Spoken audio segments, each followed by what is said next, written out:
বন্ধুরা, আজকে তোমাদের সাথে পরিচয় করাবো সবচাইতে সুচারিত্রিক স্বভাবের অধিকারী, সুব্যবহারের অধিকারী, জ্ঞানী আর বুদ্ধিমান ছেলের বন্ধু, মানে আমার বন্ধু, কারণ আর কারোর বন্ধু হওয়ার যোগ্যতা নেই বাতেনের সাথে। আরে আরে আরে, তোর মুখে জাদু বাড়ি, তোর মুখে জাদু বাড়ি। ধন্যবাদ ধন্যবাদ ধন্যবাদ।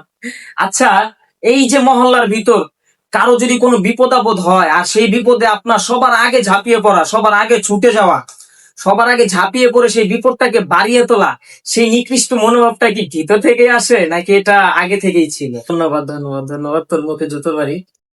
তো দেখুন, ঘটনা হয়েছে আসলে, মানে আপনার এই প্রশ্ন থেকেই আমরা আপনার যে কুকুরত্বের স্বভাব, আপনার যে কুকুরত্বের পরিচয় সেটা আমরা পাই।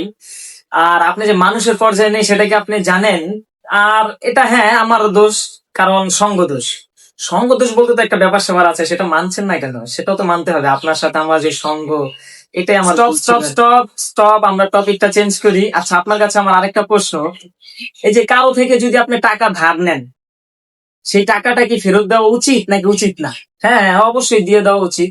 তাহলে দেন না কেন? বাহ বাহ, খুব সুন্দর, খুব সুন্দর, ভিখারির বাচ্চার মধ্যে প্রশ্ন। দেখুন, আহ টাকা তো দিয়ে দেওয়া উচিত। আমি সবাইকে দিয়ে দেই, কিছু জনকে আর কি দেওয়া হয়নি এখন পর্যন্ত, নিজেদের কিছু লোক আর কি।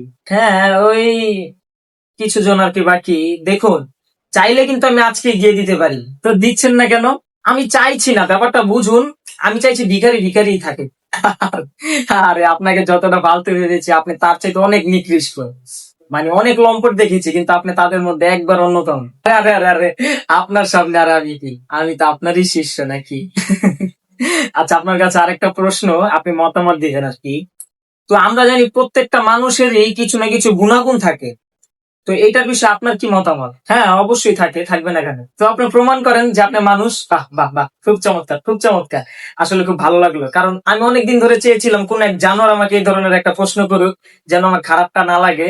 তো শুনুন জানোয়ার মশাই, আসলে গুণাগুণ তো আমার অবশ্যই আছে, কিন্তু আপনি বুঝবেন না বুঝিয়ে বললেও, কারণ আপনি জানোয়ার, তো বুঝবেন না। ঠিক আছে ঠিক আছে ঠিক আছে, আপনার মুখে দুটো চর জুতো দিয়ে জুতিয়ে মুখ লম্বা করে দেবো। হ্যাঁ হ্যাঁ।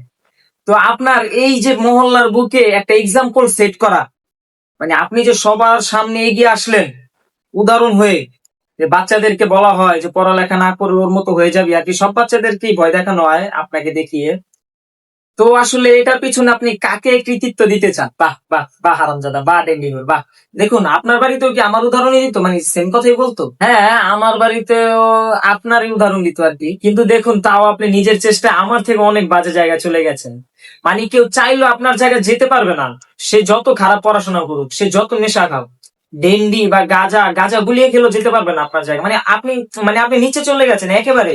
মানে আপনার জায়গায় কেউ নেই, আপনাকে দেখতে গেলে উগুতে পড়ে যেতে হবে আর কি। তো বলুন, আপনি এসএসসি তে কত পেয়েছিলেন?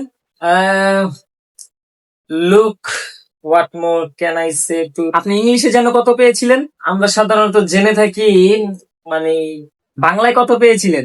দেখুন, কবি বলেছিলেন কোন পডকাস্টে কোনো রেজাল্ট বলতে হয় না। এটা আপনি কোথা থেকে পেলেন? না না না, বলেছিল আপনার এই বিষয়ে আপনি জ্ঞান নেই, আপনি জানোয়ার মানুষ, আপনি এত কনফিডেন্স কোথা থেকে পান? হ্যাঁ, পডকাস্টে বসে যান। ধুর, আমার একটু বাসায় কাজ আছে, যাচ্ছি। হ্যাঁ, আরে আরে আরে, চলেই গেলেন না? কত বড় হিরোইন সেই ডেন্ডিকর। তো বন্ধুরা, আপনারা দেখলেন কিভাবে মানে একটা, মানে অকর্মা ভাদাইমা হয়েও কিভাবে কনফিডেন্সের সাথে আর কি কথা বলা যায় পডকাস্টে। তো বন্ধুরা, অবশ্যই ভিডিওটি ভালো লাগলে লাইক কমেন্ট করে দিও আর ফলো করে দিও। তোমরা একটু সাপোর্ট না করলে কিভাবে হয় বন্ধুরা, বলো? আমি একটু সাহস পাই সাপোর্ট করলে। Tata, bye bye.